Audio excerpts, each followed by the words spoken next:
Okonkwo was well known throughout the nine villages and even beyond. His fame rested in solid personal achievements. As a young man of 18, he had brought honor to his village by throwing Amalinze the cat. Amalinze was the great wrestler who for 7 years was unbeaten from Omofia to Mbiano. He was called the cat because his back would never touch the earth. It was this man that Okonkwo threw in a fight which the old men agreed was one of the fiercest, since the founder of their town aged a spirit of the wild for 7 days and 7 nights. The drum beat and the flutes sang, and the spectres held their breath. Amalinze was a wily craftsman, but Okonkwo was as slippery as a fish in water. Every nerve and every muscle stood out on their arms, on their backs and their thighs, and one almost had them stretching to breaking point.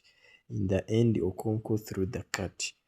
That was many years ago, 20 years or more, and during this time, Okonkwo's fame had grown like a bushfire in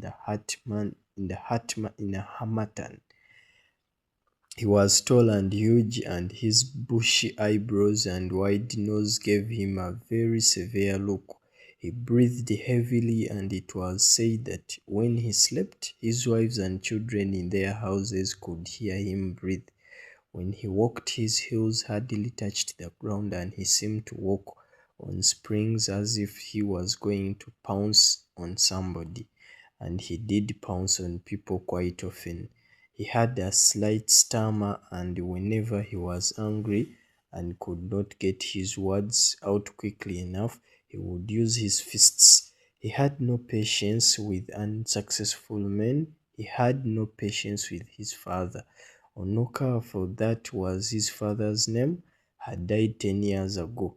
In his day, he was lazy and improvident and was quite incapable of thinking about tomorrow.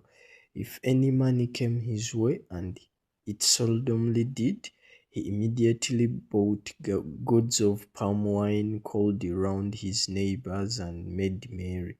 He always said that whenever he saw a dead man's mouth, he saw the folly of not eating what one had in one's lifetime. Onoka was of course a debitor, and he owed every neighbor some money, from a few cowries to quite substantial amounts. He was tall but very thin and had a slight stoop.